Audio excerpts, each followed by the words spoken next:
Hello everyone, phone, so enjoy the annoying noises. Anyway, hello everyone, I welcome you all.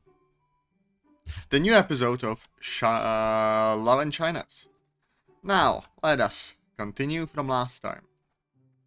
The teacher arrived a minute after you did and quickly started the class, and now it's lunchtime. Monica told me she would go to the computer room to print posters to promote the club. Wow, she really takes this seriously. On the other hand, Monica told me to go out and look for people who are reading, and to ask them if they're interested in literature. I think Monica doesn't quite grasp that I'm someone who is quite shy. Not to mention that approaching people out of the blue to ask them something like that feels weird. But I guess I can't complain after all. I agreed to form the club with her. It's the least I can do to help at this moment. Without further ado, I decided to take my water as quickly as possible and leave the classroom to look for people who are reading. After walking for about 10 minutes, I didn't find a single person who was reading. Not even anyone in my classroom. I guess everyone is in the cafeteria today. Me and my magnificent luck. I decided to lean against the door of a classroom and to rest and think for a bit. Even if I had found someone, I doubt it would have been that easy to approach them to talk about the club. I'm going to the cafeteria. Bah. And going to the cafeteria is not an option. I get quite nervous in social situations, especially when there are a lot of people. I can barely speak fluently with Monica. I take a deep sigh. Suddenly I feel the door open behind me. Huh? Before I realize it, I fall backward. I sit on the floor and rub my head for having hit it against the ground. Ouch. Watch where you lean, idiot. Who will this be? Natsuki, maybe? I hear the sharp voice of a girl. Did she just call me an idiot? Yes, Natsuki. When I turn around, I see a thin and short girl with pink hair. I quickly up and wipe the dirt off my clothes. I'm sorry. It's fine. But okay. I guess I'm okay. Okay, that works for me. Now, Phil, excuse me, I have to go. Step aside. Oh, sure. Without another word, I step out of the girl's way. Now, before noticing, she has some sort of book under her arm. This might be my chance to talk to her about the club. I see the girl walking away, but I muster courage and manage to stop her. Hey! The girl turns around. She looks surprised I yelled at her suddenly. Is something wrong? It's just that. Come on, I don't have all day. Well, I noticed you have a book there, and I thought that you like to read and stuff. Oh, so that's it. Well, yes, I like to read often. Why do you ask? I was just the girl's happy face. It seems she likes talking about literature. Perfect. Well, it's just that a friend and I are starting a literature club. Immediately, the girl's expression changes. It seems she doesn't like clubs. Thanks, but no thanks. I'm pretty okay here alone. I don't need more people making fun of my tastes. Uh-huh, making fun? It's none of your business. Forget what I said. It's okay, but hey, I just wanted you to join so we could share together and stuff. Just me and my friends, so no one will make fun of your tastes if that's what you're afraid of. Less so me or my friend. I promise my friend is a great girl. As I say that, I can't help but blush a little. I say it in a way that sounds like I'm complimenting her. Alright, just calm down. It seems the girl is thinking it out. I hope she says yes. Okay, I'll take a look to see if it catches my interest. But I can't promise anything about joining the club, okay? I guess that's fine. Okay, just tell me what time we can meet you, your friend and me. Is it okay after school? That's fine by me. Okay. And the girl a small piece of paper where I wrote the classroom go to when it's time to leave. Alright then, see you later. Sure. The girl starts to walk away, but I stop her once more to ask for her name. But by the way, what's her name? Alright. My name is Natsuki, what about yours? My name's Atazoth. Alright, noted. Now goodbye. Goodbye. Finally, the girl leaves, and I think I should do the same. Lunch is almost over. I can't wait to tell Monica I succeed finding some for the club. Although I can't guarantee anything, I hope in the end she'll want to join. Without further ado, I start to head back to my classroom. Bum, bum, bum, bum. I like the music. Finally, I arrive at my classroom. The bell should ring in a few minutes, so it's better to go in. Upon entering, I see Monica at the desk, and it seems she has already finished the posters for the club. I look around a bit and notice there is no one besides her. Something strange, but I don't complain. Oh, Atazoth, I see her back. Yes, I'm sorry if I took too long. No problem, I just got here anyway, so I guess we both took about the same time. Well, okay. I see Monica's expression suddenly changes, as if she's worried about something. Hey, are you okay? You have a bump on your head. Monica approaches me. Oh, yes, I'm fine. I just fell accidentally. I see Monica touch my head where the bump is located. Ouch. This hurt a lot. A little. I see Monica going to the desk and take out a small bottle of soda. Monica comes back to me. Here, put it on your bump. It's cold, so it should help reduce the swelling and ease a bit of pain. Oh. Thank you, Monica. I take the drink and place it on the bump. Immediately I grimace in pain and discomfort. It burns a little. No help, don't worry. I keep the drink on the bar, but this boy wanted to take it off because of the cold and burning sensation I'm feeling. Well, while you do that, how about you come to see the posters I made? And while you're at it, tell me how it went finding people for your club. Sure, Monica. Monica, I walk over to her desk and she sits down. Here, look how they turned out. Monica hands me a poster and I look at it. Wow, it's really well done, Monica. Thanks, Ira. I made an effort to make it look nice, but also to convey a message. Right to her heart. It's a good slogan, and the message it wants to convey is really appropriate. I know, right? It's about finding yourself and expressing it to others. It's quite orthodox, and it works. I'm glad you like it. I almost forgot. Huh? How did it go finding people for the club? Oh, that. I'll be honest, I spent half of recess looking for people. To my bad luck, I didn't find anyone in any classroom, and I was about to give up. Well, I found a person I was interested. That's good news! Wait, Monica, that person said they would just take a look. They didn't share anything about joining and so.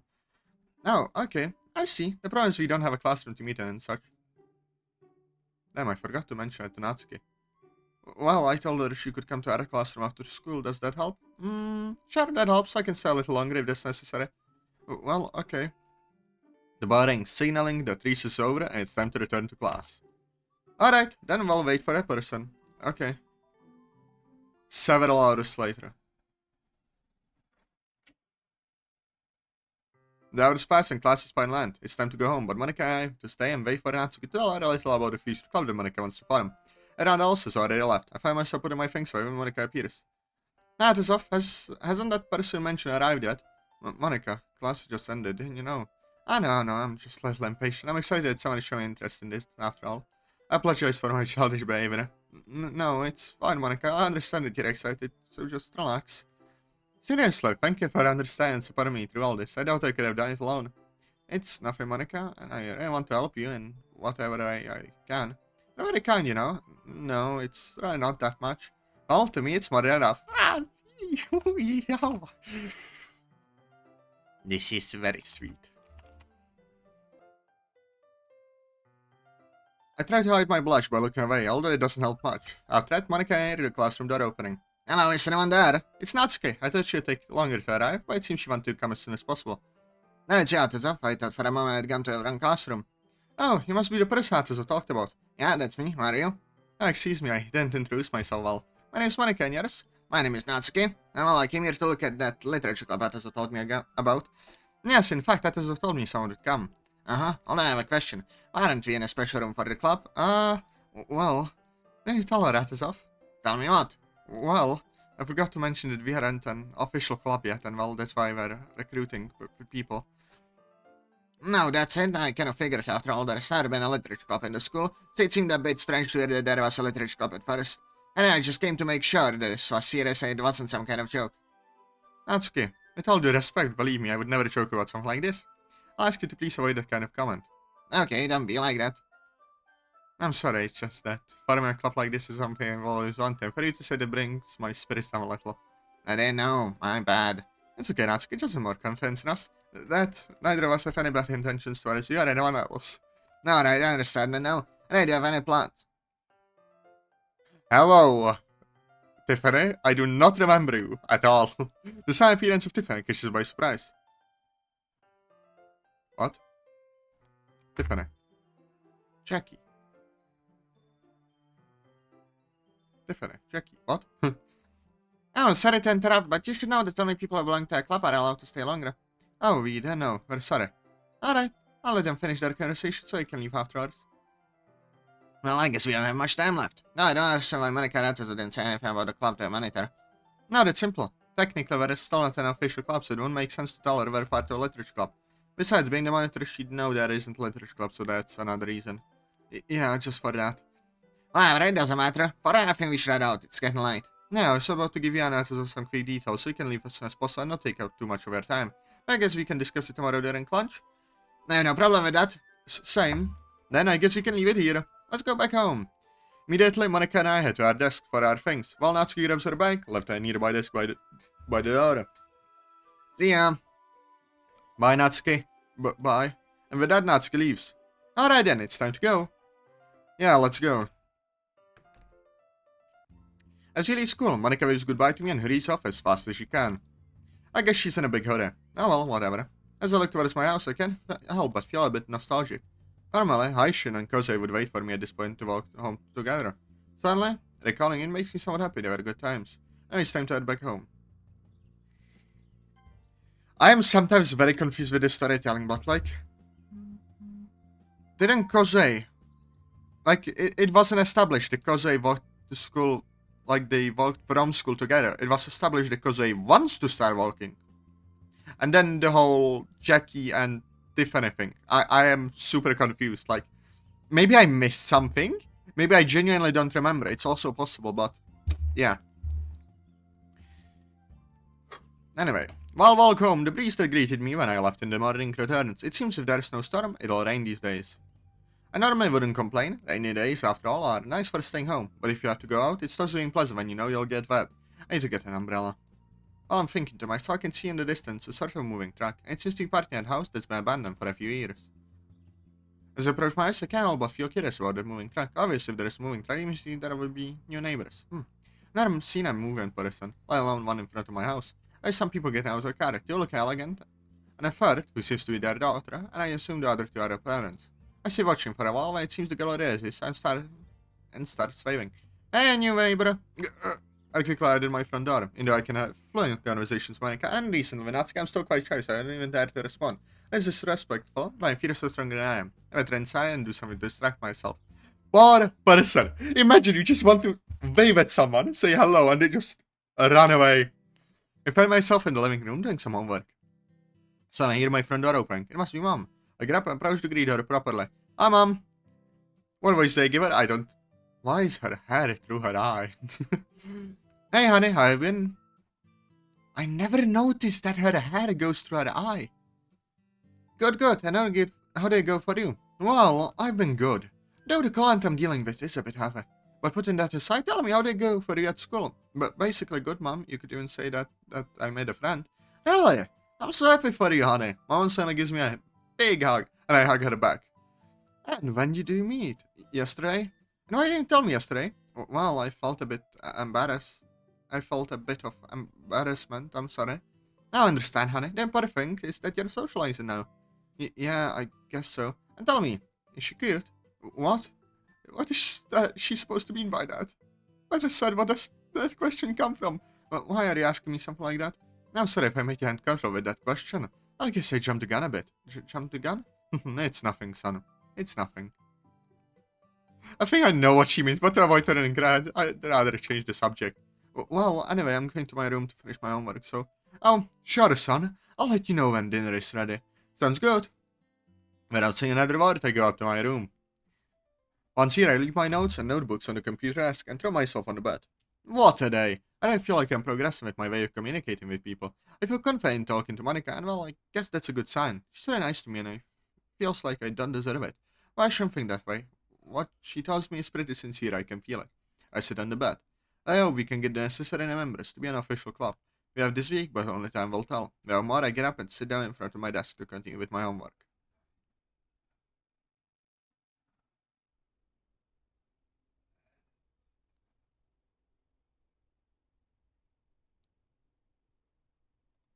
It must be morning already, although it's strange that my alarm didn't go off again. I grab my phone from my nightstand to check the time. I can't see well. I grab my glasses I also left on my nightstand, put them on. Okay, now, what time is it? Is it right? 7:45 am? Yet I'm going to be late for school. Damn it, just what I needed. I quickly throw off the sheets and go for my uniform to get dressed. Once dressed, I leave the room. There is no time for a shower or to make the bed. There is no time for breakfast. I decide to just drink a glass of water to at least stay hydrated. I grab my things and start heading towards the door of my house. As I start to leave, I come face to face with Kozai at the entrance to my house. What? Kozai? What voice did I do for her? I don't remember. Oh, good morning, Atazoth. What is she doing here? I said, how did she know where I live? Why do you look like you've seen a ghost? Am I that ugly? Huh? Oh, of course not. I wasn't thinking that. It just surprises me to see you here, that's all. What? But didn't he say that they walked... What? By the way, how did you get here? Did you forget that I live near you? We've been neighbors since we were kids. I know exactly where you live, Atazoth. How could I forget something like that? Yes, that's right. Anyway, why are you here? It will be late for you too. Well, I saw you weren't leaving your house, so since you usually leave earlier than I do, so I decided to come see what's going on. It looks like you fell asleep. I just forgot to set my alarm last night, that's all. Well, be careful next time. Sure. Over at it, I also came because I thought maybe you'd like to go to school together today. It could also make up for the fact that we couldn't go home together. So that's it. For me, but it's been a while since Cousin and I walked together. It feels weird to walk together again, like nothing happened after. I don't want to remember it right now. I guess I can indulge Cousin's whim this time. Sure, Cousin, that's fine by me.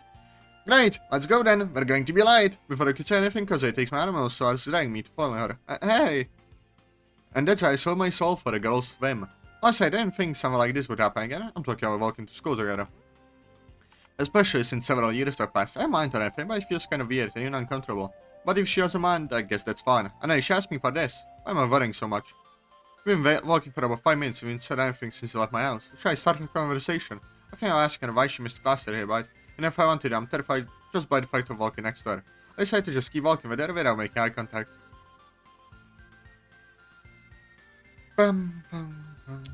So, tell me, how have you been these days?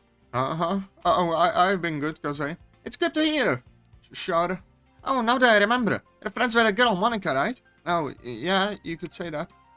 The day I greeted her, I could tell she's someone really nice. I see you know how to pick your friends. I guess it's not that much, but thanks. Also, from what I could see, I sense you to have become somewhat close. You like her or something? What? Of course not. I barely know her for 2 days. I'm just messing with you, Atazoth. Relax. I like that kind of joke at all. Well, because he stops laughing and we continue our way to school. And at that moment, the thought floods my mind. But I don't know Monica very well. I barely know her name. And saying I'd like to get her to know her better would be a lie. I was not really that interested in getting to know her deeply. Until now. If she's the club founder and not only that, but she's also my friend, it should be normal or else I would want to get her to know better. However, for me, that's a two-way street. Oh, it can go well or it can go badly. There are so many possibilities, analyzing each one makes me really anxious. No, that wouldn't be feasible. Oh, I hate having to overthink things. Damn it. Why does it have to be so hard? I'm Atazoth. Because he pulls me out of my train of thought. How long have I been in this kind of trance? Do you feel okay? We arrived about 2 minutes ago, and when we passed you, we just stood there. I'm sorry, because I was thinking to myself, I didn't realize. I bow my head. Hey, it's okay. The important thing is that you're feeling good and we also get to the school on time. Yeah, you're right. And it'd be better to enter in a good way. Hello again, Atazoth. How are you? Hello, Haishin. I'm feeling good. I'm glad to hear that. And I need to talk to you. I noticed Haishin staring Kosei. It's not me, hasn't seen in years. Kosei? Haishin. Haishin hugs Kosei silently. It seems like you missed her. I missed you too, old friend. What is going on? Did they all just move into this one school? Suddenly after... What is going on? I'm so confused. Haishin finally lets go of Kosei. I haven't seen you in years, Kosei. You've grown a lot. Thanks for noticing. You still look like the ray of sunshine that has always characterized you. No, don't say those things. I'm getting embarrassed. It's nice to see that despite the years, the two of them still get along well. I must admit I feel somewhat excluded at this moment. Hey, don't forget about me. As if. We could never forget about you, buddy. And yes, after all, if it weren't for you, I don't think we would have ever met as well. I can't help but smile at Kosei's declaration. It makes me feel special, I guess. Seeing that both Kosei and I are talking again brings back good memories, and some bad. But overall, I'm glad to know that despite the years, we can still talk almost like nothing. Especially after... I don't want to remember it right now. What did bro do? What did he do? Our moment is interrupted because the bell makes his presence known. It's like the fate hates us. The bell always sharp at the best moment. Well, it'd been better if you go in. Me and Atazoth are already a bit late anyway. Exactly. Well, I'm heading to my classroom. Take care of you two, and maybe I'll during recess. See you, Haishin. Goodbye, Haishin. Finally, Haishin leaves, and I'm left alone with Kosei. I expect to see him so silent today. I hear Kosei whisper something that is inaudible to me. Did you say something, Kosei? Huh? Oh no, there was nothing. I'm just a bit tired, that's all. Oh, okay. I mean, it's better not to insist. It'd be better to hurry up and go in. Yeah. Now, lads and lassies, I hope you enjoyed this episode. Press like, comment, subscribe, join the Discord, and I love you all. Mwah.